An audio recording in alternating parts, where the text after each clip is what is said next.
What's going on, guys? It is MurderInc here, back with another Raid Shadow Legends video, and today we're going to be talking about a continuation of yesterday's video where I talked about 4 champions that in my opinion should not be collecting dust in everyone's vault. From that video, I asked for some feedback from you guys saying let me know if you want to see Warchief in the clan boss. I got a great response in saying yes, so I got straight to work on that process. However, in the middle of that process, disaster struck when I read this comment here talking about how they reverted the change to Warchief.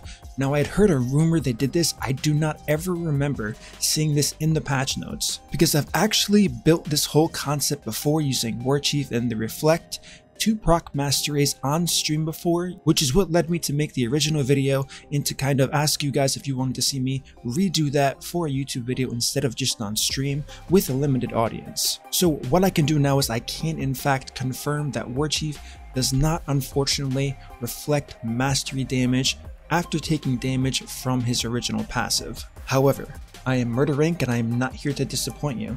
So while I wasn't able to deliver on what I originally intended on, using the double Warchiefs that I did in fact build here and they're both still in their gear, I was able to use the champion that I think you guys are going to thoroughly enjoy. And on top of that, I have some awesome rare footage that I did get from this clan boss run that I've been dying to get for such a long time, and it just hasn't been reasonable based on the content I've been doing. So this is going to open up this video and a next video that's going to be pretty game changing and helpful for so many people. So with that being said, let's talk about what I decided to do. Like I just said, I wanted to impress you guys. Even though Werchie wasn't going to do what I had originally intended, I said, okay, how can we be a bit different? So I decided to make a clan boss team using no shields and no poison debuffs. I'm probably crazy, right? I have to be crazy. Who would ever crutch themselves without any shields, without any poison debuffs? How could that possibly work out well? Let's move on and head straight to the team that I used so I can kind of set you guys up for how everything went down. So this was the team here. I used Martyr, Warchief, Riho, Tyrant Ix, and finally Mountain King. And you might be saying, what, Murder? You used Mountain King in the clan boss? Now, this isn't the first time I've used Mountain King in the clan boss. I have to admit that. It was a while ago. I didn't make a video on it, but it's been so long I had to bring it back to the community, and I said, what better video than this one, since honestly I have to deliver here. So for those of you who don't know, let's take a brief look at Mountain King's kit. This guy hits incredibly hard. Everyone knows who has him. He's commonly used in the arena. He has awesome utility for faction wars. If you want to use him in dungeons, you can definitely do that. This guy hits so hard. Now, one major thing that adds a massive amount of value to this champion is look at his base stats.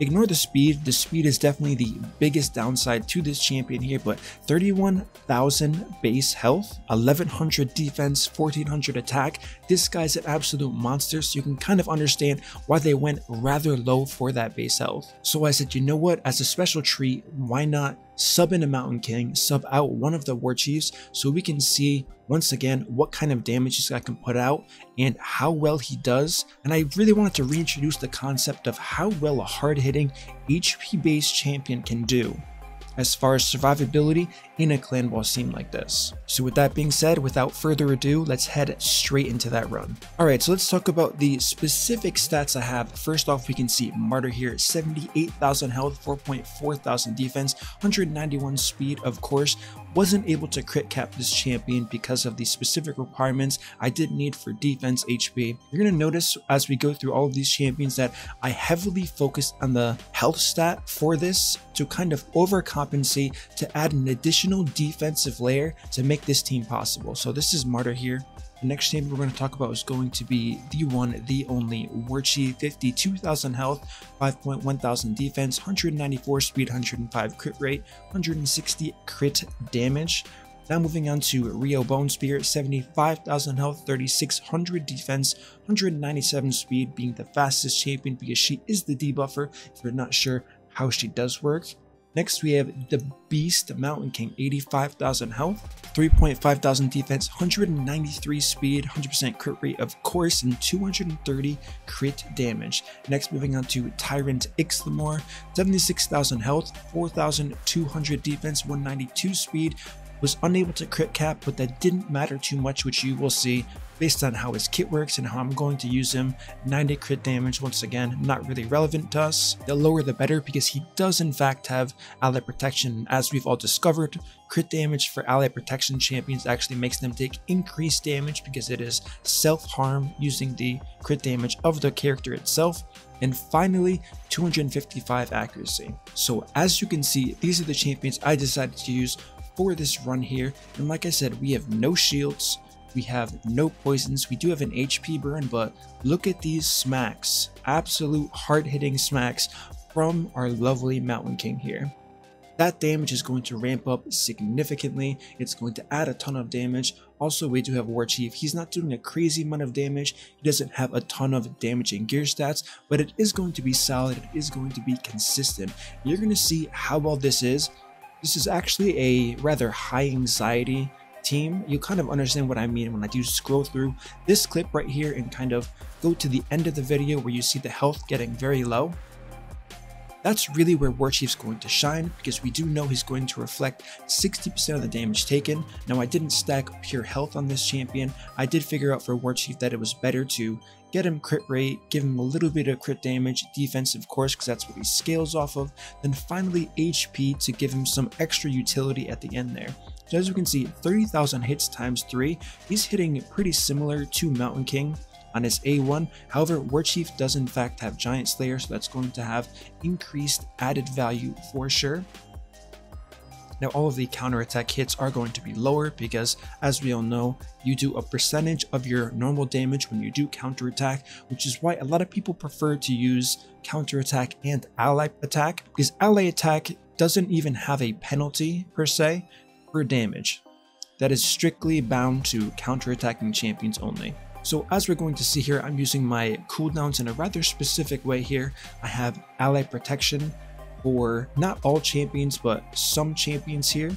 You can see Martyr isn't part of the ally protection chain here. We only have Riho, Mountain King, and Warchief on the ally protection, taking a little bit of strain off of our Tyrant Ix, which is why, like I said, I wasn't able to crit cap Martyr here as much as I would like to, because she does a ton of damage. It was more beneficial to make sure she could survive without the ally protection in unison with the rest of the team without suffering at all. So the next thing you're gonna notice, we have an awesome heal from Riho Bone Spear, which is going to be crucial here in this process, because even though I haven't showed you the gear, you kind of got a glimpse from when I showed you both of the Warchiefs in this process. No one here is wearing lifesteal. We do have Immortal set on a few of these champions here, but the majority of the heals are going to be coming from Riho Bone Spear, from that A1, from her awesome AoE heal she has that's going to have really good synergy with this team overall. So now what we're going to do is we're going to scroll through this match just a little bit to kind of see the real beauty of what we have to offer here with this team. So we're on turn 14, 15, 16. As we slowly move up, you can see their health bars starting to take more and more damage. This is really where Riho Bone Spear starts to shine, and where Warchief gets to use that reflect damage passive here. Now you're going to notice very quickly how even though the damage isn't going to be the real impressive part, it's going to be how long they survive. So now we're on turn 31, a very difficult turn to survive to on a 1-to-1 ratio with just a defense up buff. That's pretty much all we have as far as the defensive layer.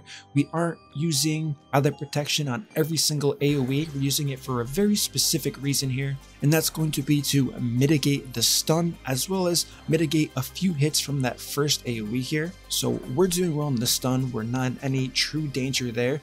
One of the really cool things to consider is Riho Bone Spear actually applies decreased crit rate. Now the clan boss only has 15% crit rate, so with that debuff up, there is zero chance for an unlucky crit to happen unless she doesn't apply the debuff, which makes this team so consistent. Now even at this point, Warchief isn't losing a ton of health, so we're not getting a lot of damage from that passive here.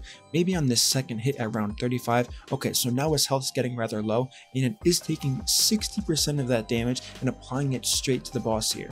Now this would normally look like, okay Murder, this team is struggling, but we just saw a full heal once again from Riho Bone Spear, so we're really being able to utilize a healer with Warchief here to maximize his output. And of course we do have champions like Mountain King doing 146,000 damage plus mastery damage, totaling to over 200,000 damage, which makes this really shine. Now the crazy part is, like I said before, we're reaching a rather high turn count here for having so few buffs to our advantage, not crutching in any shields. Like, of course, a Valkyrie with a team like this would make this 1,000 times better. Survivability would go through the roof. This would hit 50 turns, no problem. And this team actually does hit 50 turns, so that's a pretty big spoiler I am giving you ahead of the curve here. But this has such good synergy, and to my point earlier on in this video, some of the footage I have from the breakdown from the synergy between these champions is why I'm going to make another video on this, giving you guys some incredible tips for how to build a clan boss team, because there's a lot of things that happened throughout this entire run here that I'm fairly confident most of the player base isn't aware of when building a clan boss team if you don't have OP champions like a Valkyrie, if you don't have Under Priest Brogni. So all of these things will culminate together. I'm going to be able to make one incredible video for you guys coming up next. So as you can see here, Warchief took a ton of damage there, and this should be a wipe condition. However, once again, we have that heal coming out and things are going to recover here, so all is good. We actually do have the stun going on to one of the ally protection champions, but we are fine because, like I said, this has to do with the specific synergy that I did put into place here, which is why I think it's important to make a separate video so I don't take too much away from the main purpose of this video. So let's go ahead, scroll to the end here. So it was only 38.8 million damage, but we made it 52 rounds, which is absolutely incredible for a team with no shields, not having ally protection up on every champion for each AoE, and not having defense up for every champion. So with that being said, let's go ahead and look at the recap here. We do have 5 million damage from Martyr, 9.8 million damage from Warchief, simply from his raw damage, his reflect damage passive, and the Giant Slayer mastery. We have Riho at 4 million, getting some additional damage there from the HP burn she applies. We have an awesome 11.4 million damage from Mountain King here, which is equivalent to a lot of the lower tier poisoners. Of course, Mountain King is never going to be able to compete with someone like a Dracomorph or someone like the new Void, Epic, Eurogrim. However, it's important to note that he is so tanky with how much health he has.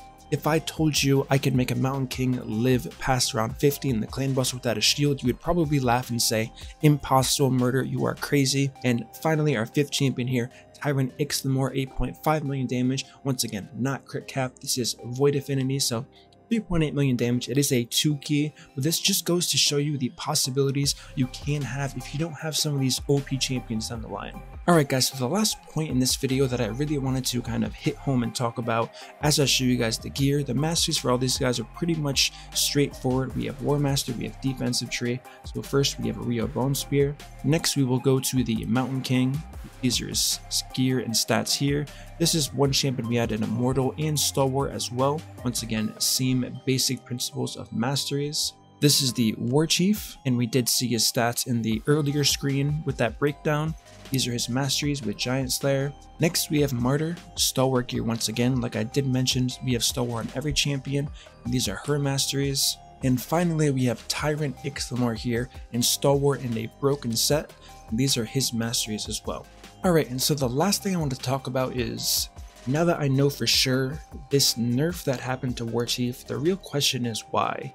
Why would Plarium nerf a champion? And it only makes you think of one thing. Under Priest Brogni is arguably one of the most broken champions in the clan boss right now. Everyone knows how his passive works, but he does reflect damage. I've seen some claims that he's still reflecting debuffs onto people like stun debuffs. I cannot confer or deny if this is true. However, there have been bugs submitted where how people are in fact getting hit with stuns if Under Priest Brogni is in fact in a stun set and they're hitting the shield. So as of right now, that is just pure speculation, but the point is Under Priest Brogni was a fusion champion, and as much as I want to say Plarium will never nerf fusion champions, look at Rhodos. Rhodos has undergone, I believe, 2 or 3 changes since he's been released to his kit. So they're definitely willing to do it. I'm sure they're very careful when they do nerf it. However, I cannot justify or think of any justification for taking some concept of removing mastery damage away from Warchief. As we saw in the run that I just did, Warchief already does a pretty decent amount of damage with this self-reflect, with the condition that you can heal your team back up after reaching decently low health. But the fact of the matter is, imagine how much more use this champion would have if you added that. Now granted, I only showed Warchief in the clan boss today. I've had previous videos showing how he is an absolute problem in the arena. His provokes, his ability to steal buffs, his reflect is even better in arena than it is in the clan boss. He's just ideal for that go second team. So while he is good there, I think they could have really capitalized if they kept the original changes, if they kept his kit how he was originally released with reflecting damage and being allowed to proc mastery damage. Alright guys, that's going to conclude my video today. Now the next video I'm going to release, I tried my best not to show too many of the key moments and not reveal too much about the clan boss clip we just showed, because I am going to be discussing that, and it's pretty much going to be one of the greatest clan boss guides I've ever made, based on the footage that I did capture, because the moments were so unique, this team is so unique, it's going to help so many players with things they probably never really realized going into the clan boss. So let's get hyped. That video is going to be out a little bit after this video. Leave me a comment, let me know what you think about the Underpriest Brogni and Warchief comparison. Do you think he should have been nerfed and Underpriest Brogni is fine staying the way he is? How much of an impact do you think Underpriest Brogni being a fusion had on that decision not to nerf him? So let me know what you guys think. As always guys, if you enjoy this content, don't forget to like, subscribe, turn on the notification bell so you don't miss that next awesome video, and I will see you all in the next upload.